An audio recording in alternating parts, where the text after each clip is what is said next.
Regardless, if you're in a casket, you don't see nothing but bones in there. Ain't no flesh on that body no more. Cause he got things to eat it up. You make sure it's gone, it's done, back to the dirt. So he have a body for you, if it be dissolved. That's what I say. People err not knowing the scriptures, but all the answers are here.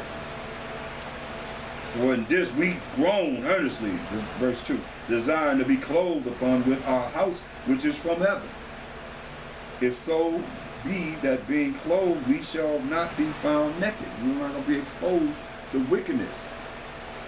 For we that are in this tabernacle do groan, being burdened, not for that we should be unclothed, but clothed upon, that mortality might be swallowed up of life.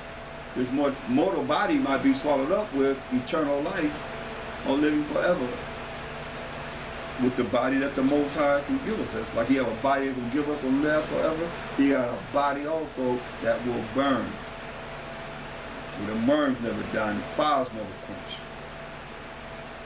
Straight up. And it's going to be a hating to us. Told us that in Isaiah, the last book of Isaiah, Isaiah 66. Isaiah 66 and verse 24. And they shall go forth and look upon the carcasses of the men that have transgressed against me, have broken the Most High's laws, statute, commandments. For their worm shall not die, neither shall their fire be quenched, and they shall be an abhorring unto all flesh. We don't hate this. So that's what the word says.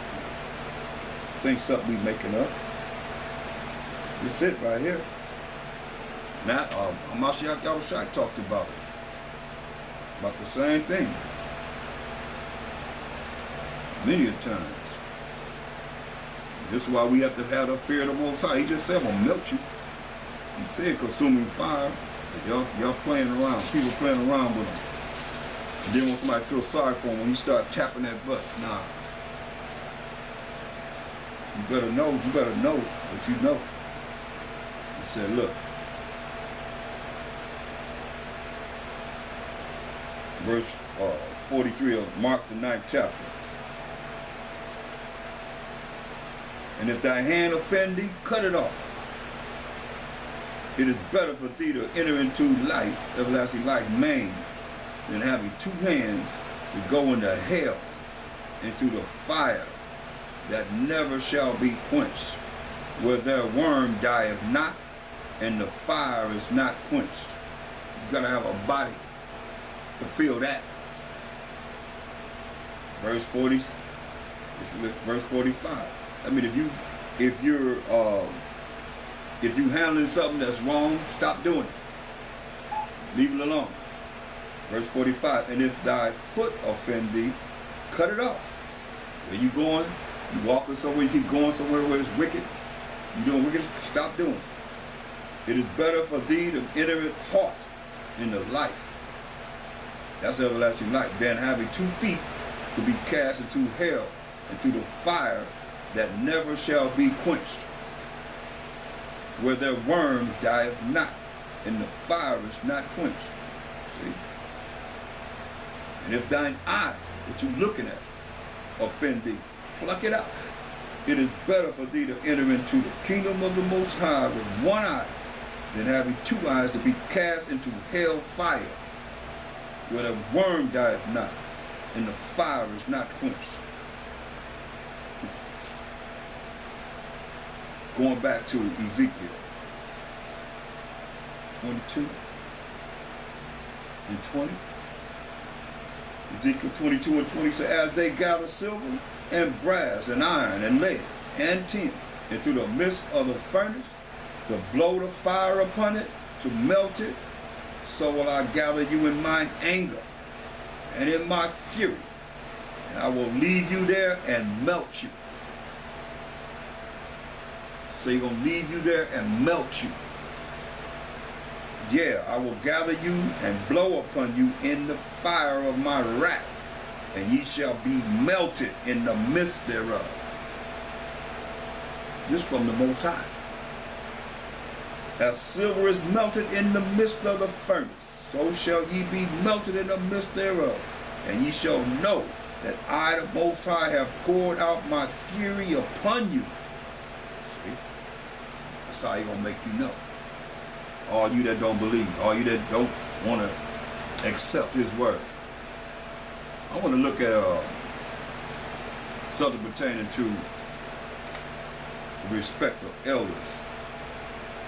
Let's go to Numbers, the 4th chapter, first and foremost. We're going to look at this ministry. A lot of brothers, they claiming to be elders. They not elders.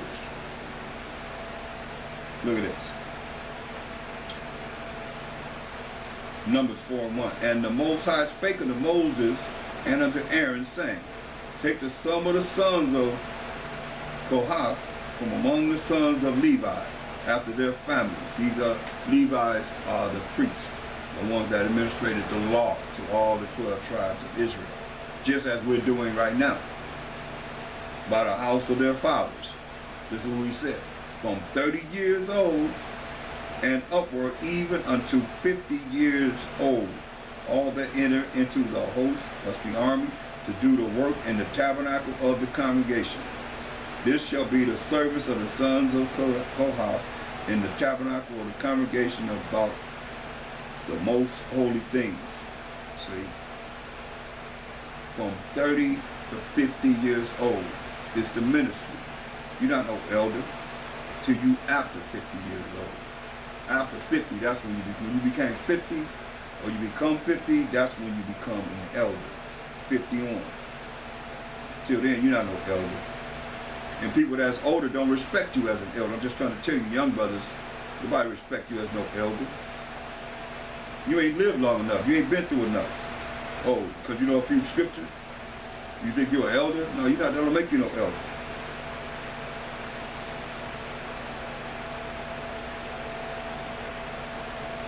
There's so much that you don't know that just what's going on in the world that you have no clue of because you ain't lived long enough.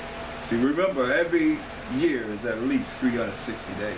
And Esau's world is 365 days. So if you living, as you get older, you learning more and more and more, unless you just a dumb person, an ignorant person. Which there are some that's old as ever. They dumb being old. So some older people, not just because they're old don't mean that they're elders either. So some elderly people have to be corrected by younger people because they ignorant, not knowing. And some don't care. They still programmed by the way we were programmed with the religious instruction to the Negroes, the United States of America, and the Willie Lynch syndrome, the Stockholm syndrome, all that applies to some that still in a rut. They still caught up in a certain time warp. Straight up. So I'm talking about those that's been in this truth, doing this work. It's from 30 to 50, the ministry. Then from 50, you become an elder. 50 on.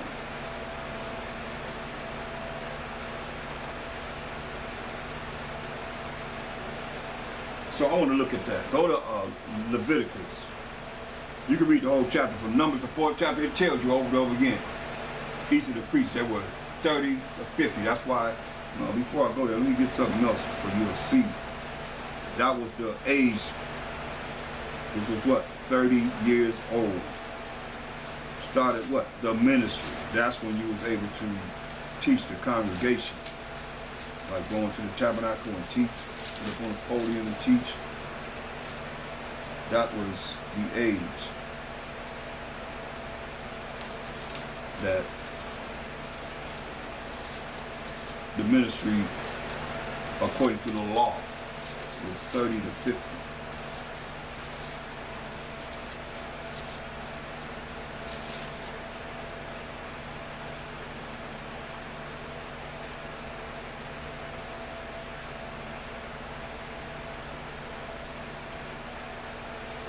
That was the age, 30 to 50.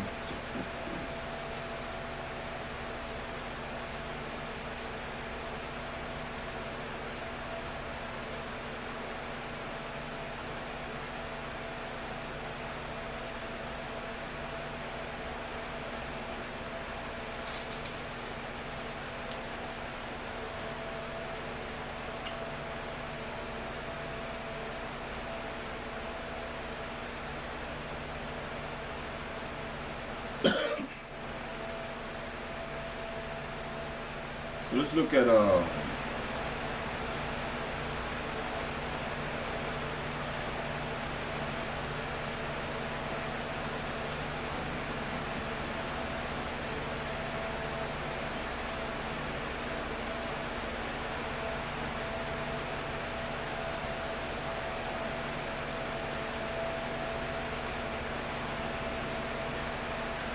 Leviticus. Go to the law. Leviticus 19.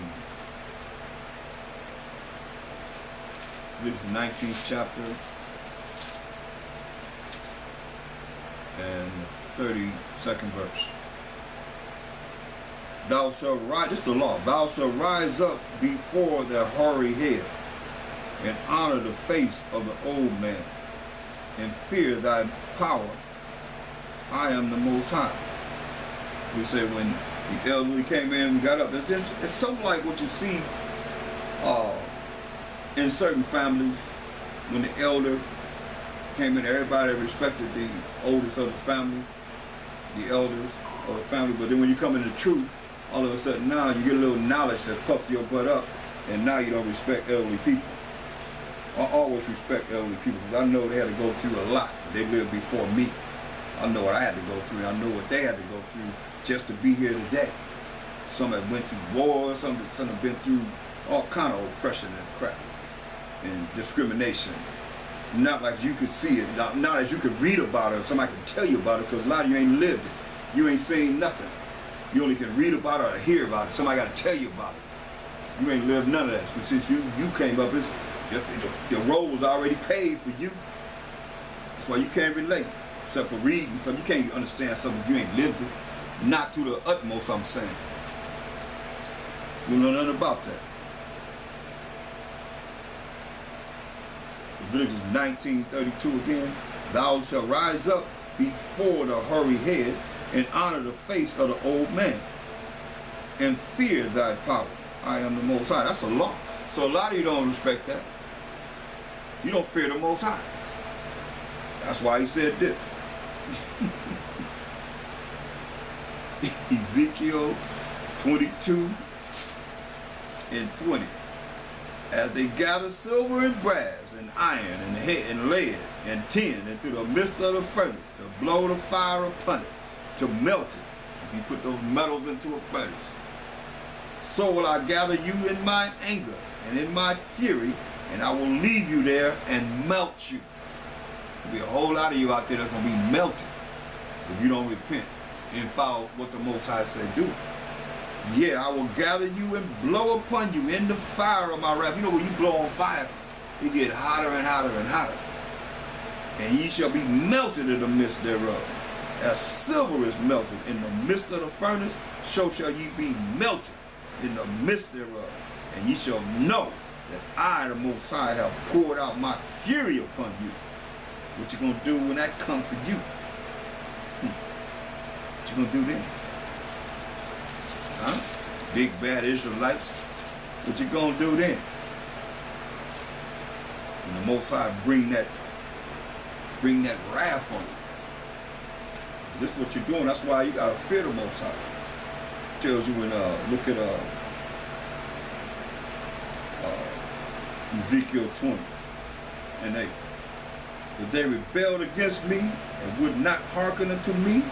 They did not every man cast away the abominations of their eyes, neither did they forsake the idols of Egypt. Then I said, I will pour out my fury upon them to accomplish my anger against them in the midst of the land of Egypt. Whether we are in captivity, because Egypt means captivity, but I wrought for my name's sake. Say, for his name's sake, that I should not be polluted for the heathen, for these other nations outside of the 12 tribes of Israel. So his name wouldn't be polluted among them, among whom they were, in whose sight I made myself known unto them, and bringing them forth out of the land of Egypt. Wherefore I caused them to go forth out of the land of Egypt and brought them into the wilderness. And I gave them my statutes and showed them my judgments, which if a man do, he shall even live in them. Moreover also I gave them my Sabbaths, to be a sign between me and them, that they might know that I am the Most High that sanctify them. But the house of Israel rebelled against me in the wilderness. They walked not in my statutes, and they despised my judgments, which if a man do, he shall even live in them. And my Sabbath they greatly polluted, like tonight, people polluting the Sabbath. Then I said, I would pour out my fury upon them in the wilderness to consume them. But I will wrought for my name's sake. See, he did it for his name's sake, not for ours. That it should not be polluted before the heathen, before these other nations, in whose sight I brought them out. Yet also I lifted up my hand unto them in the wilderness, that I would not bring them into the land which I had given them, flowing with milk and honey, which is the glory of all lands. See, he let them come out of Egypt, walk around in the wilderness for 40 years till all of them died. All of the adults died, except for Joshua and Caleb. Because they despised my judgments and walked not in my statutes, but polluted my Sabbaths, but their heart went after their idols, found something else to do besides honoring the Most High. He said, this is my holy day on the Sabbath. Nevertheless, mine eye spared them from destroying them, neither did I make an end of them in the wilderness. But I said unto their children in the wilderness, walk ye not in the statutes of your fathers, neither observe their judgments, nor defile yourselves with their idols. Same thing you tell us. Because our forefathers, our parents didn't know. Their parents didn't know. You better hear what he's saying. Nothing new under the sun. Just like they didn't know. And we learning. Don't be like them. That's why sometimes we have to separate from the mindset of your parents that don't know nothing as you know. You gotta love them, still love them, but you cannot follow the same idolatry that they've been dealing with these religions and so forth. The same give us religion, gave us laws, statutes, commandments. You hearing right here, all throughout the Bible. That's what he's talking about. That's how you follow him, by doing what he say. These are his rules and regulations. Verse 18. But I said unto their children in the wilderness, walk ye not in the statutes of your fathers, neither observe their judgments, nor defile yourselves with their idols. See? So we subject to the same thing, people, in our Egypt. Captivity, slavery, and bondage. Under our oppressors. We're not supposed to follow what our parents were programmed to follow. Some of you say, oh, my parents did all that. Yeah, but they're not going to make it to the kingdom if they didn't repent. If the Most High don't have mercy on them, just like you're not. Because all you that hear my voice, you have opportunity to learn what's right.